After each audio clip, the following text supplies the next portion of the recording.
नमस्कार, आप सभी का स्वागत है। मैं हूं आपके साथ शुभेंदु सिंह और बड़ी खबर के साथ बुलेटिन की शुरुआत नारायणपुर से खबर, जहां धर्मांतरण मामला लगातार सामने आ रहा है और नारायणपुर जा रहे बीजेपी नेताओं को रोक दिया गया। पुलिस ने बीजेपी नेताओं को रास्ते में रोक दिया और पुलिस के रोकने के बाद बीजेपी के नेता धरने पर बैठ गए हैं।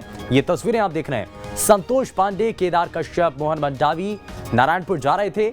बीजेपी नेताओं को नारायणपुर जाने से रोका जा रहा है और इसी को लेकर रास्ते पर ही भारतीय जनता पार्टी के नेता धरने पर बैठ गए हैं। और दरअसल इससे पहले नारायणपुर में दो पक्ष आमने सामने आ गए थे। इसमें एसपी घायल हुए थे, पुलिस की टीम के ऊपर हमला कर दिया गया था। लेकिन ऐसे में इस मामले की गंभीरता को देखते हुए तुरंत बीजेपी के नेता वहां के लिए रवाना हो जाते हैं। नारायणपुर में जाने के लिए जब तैयारी की जाती है, रास्ते में ही बीजेपी नेताओं को रोक दिया गया। नारायणपुर घटना को लेकर सियासत लगातार जारी है। घटना के बाद नारायणपुर जा रहे बीजेपी नेताओं को रास्ते में रोका गया, जहां धर्मांतरण को लेकर बीजेपी नेताओं ने हंगामा किया। इस घटना को लेकर प्रदेश बीजेपी ने जांच समिति का गठन किया और इस जांच समिति को गांव बेनूर में रोक दिया गया, जिसके बाद बीजेपी नेताओं ने जमीन पर बैठकर विरोध जताया है। बस्तर के पूर्व मंत्री संतोष पांडे, केदार कश्यप, मोहन मंडावी और महेश गागड़ा ने यहां सरकार पर आरोप लगाए हैं और कहा कि नारायणपुर को छावनी बना दिया गया।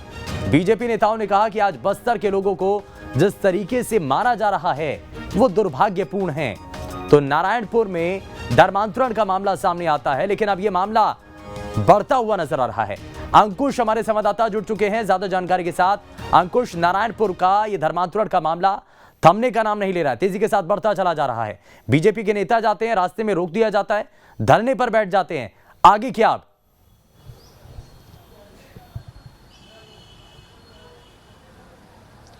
देखिए शुभेंदु, निश्चित तौर पर जिस तरीके से वहाँ की तस्वीरें निकल कर सामने आई थी, उसके बाद भारतीय जनता पार्टी की तरफ से ये कोशिश है कि वहाँ पर ज़मीनी हकीकत जानी जाए। आखिर किन कारणों से ये घटनाक्रम घटा था, क्या कारण हुआ था कि वहाँ पर इतनी बड़ी हालात जो है वहाँ पर बिगड़ते हुए नजर आए। यही कारण है कि भारतीय जनता पार्टी के प्रदेश अध्यक्ष अरुण साव के निर्देश पर भारतीय जनता पार्टी के कुछ नेता यानी पूर्व मंत्री महेश गागड़ा, केदार कश्यप, सांसद जो है वहाँ पर जाने की कोशिश कर रहे थे, लेकिन बेलनूर मतलब नारायणपुर से करीब 32-35 किलोमीटर पहले ही उनको रोक दिया गया। रोकने का स्पष्ट कारण है कि वहाँ की सुरक्षा का कारण बताए गए, सुरक्षा के लिहाज से उनको रोक दिया गया। अब क्यों रोक दिया गया? क्योंकि आप अगर वहाँ जाएंगे तो वहाँ पर स्थिति बिगड़ेगी, चूँकि स्थिति वहाँ पर ऑलरेडी बिगड़ी हुई है, जबकि सुरक्षा बलों का काम है कि वहाँ पर स्थिति को संभालना। हालांकि सुरक्षा के लिहाज से या सुरक्षा के कारणों का हवाला देकर अगर उनको रोका गया है तो सुरक्षा के कारणों से ठीक भी माना जा सकता है, लेकिन बीजेपी के नेताओं को ही क्यों रोका गया है, ये सवाल भारतीय जनता पार्टी के नेता पूछते हुए नजर आ रहे हैं। बीजेपी सवाल इसलिए कर रही है कि क्या वहाँ पर स्थिति बिगड़ी, कांग्रेस पार्टी के वहाँ पर नेता मौजूद थे, कांग्रेस का राज है, इसलिए यहाँ उनको रोका गया। कई तरह के सवाल अभी खड़े होते हुए वहाँ पर दिखाई दे रहे हैं। फिलहाल जिस तरीके से भारतीय जनता पार्टी का एक प्रतिनिधिमंडल वहाँ पर जाकर ज़मीनी हकीकत या रिपोर्ट तैयार करने की कोशिश में था, वो अभी तक पहुँचा नहीं है। लेकिन इससे नाराज़ जो बीजेपी के पूर्व मंत्री हैं केदार कश्यप, बीजेपी के पूर्व मंत्री हैं महेश गागड़ा, बीजेपी के जो सांसद हैं संतोष पांडे और अन्य जो नेता हैं, वो मौके पर ही धरने पर बैठे हुए और वहाँ से आगे बढ़ने की मांग करते हुए नजर आ रहा है। कुल मिलाकर नारायणपुर में जो हुआ वो दो पक्षों के विवाद में वहाँ पर खूनी संघर्ष हुआ, स्थितियाँ बिगड़ी, लॉ एंड ऑर्डर की स्थिति बिगड़ते हुए नजर आई। लेकिन अब पूरा मामला कहीं ना कहीं राजनीतिक रूप लेता हुआ दिखाई दे रहा है और यही कारण है कि अब भारतीय जनता पार्टी के नेताओं को वहाँ पर रोक दिया गया है। शुभेंदु, बीजेपी के नेता हैं वो मौके पर ही बैठ गए हैं, तस्वीरें भी अपने सभी दर्शकों को हम दिखा रहे हैं।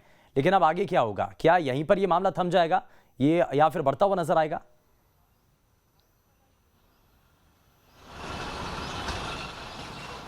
देखिए, जिस तरीके से भारतीय जनता पार्टी के नेता वहां पर पहुंचे हुए हैं, उनकी पूरी कोशिश है कि वहां पर एक रिपोर्ट तैयार की जाए। अब चूंकि सवाल ये खड़े किए जा रहे हैं कि वहां पर स्थिति जो बिगड़ी है उसको क्या कांग्रेस पार्टी दबाना चाहती है, क्या वहाँ का पुलिस प्रशासन उस पूरे विषय को दबाना चाहता है, उस पर जो है लीपापोती करना चाहता है, इसलिए बीजेपी के नेताओं को रोका जा रहा है। क्या बीजेपी के नेता वहाँ अंदर जाकर वहाँ की हकीकत अगर बाहर लेकर आएंगे कि आखिर वहाँ पर कारण क्या थे, वहाँ पर विवाद पैदा क्यों हुआ, वहाँ पर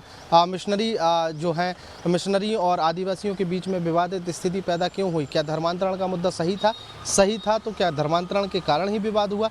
इन तमाम चीज़ों को बचाने की कोशिश की जा रही है, ऐसा आरोप अब बीजेपी लगाती हुई नजर आ रही है। हालांकि प्रतिनिधिमंडल यानी जांच समिति बीजेपी की तरफ से बनाई गई है। अभी कुछ ही देर पहले भारतीय जनता पार्टी के प्रदेश अध्यक्ष की तरफ से एक सूची जारी की गई है कि जांच समिति जो है वो प्रदेश स्तर की समिति जो है वहाँ पर नारायणपुर जाएगी। नारायणपुर में जाकर इस पूरे विषय का जो है एक निरीक्षण करेगी। निरीक्षण करने के बाद एक रिपोर्ट तैयार करेगी और रिपोर्ट जो है प्रदेश भारतीय जनता पार्टी को सौंपेगी।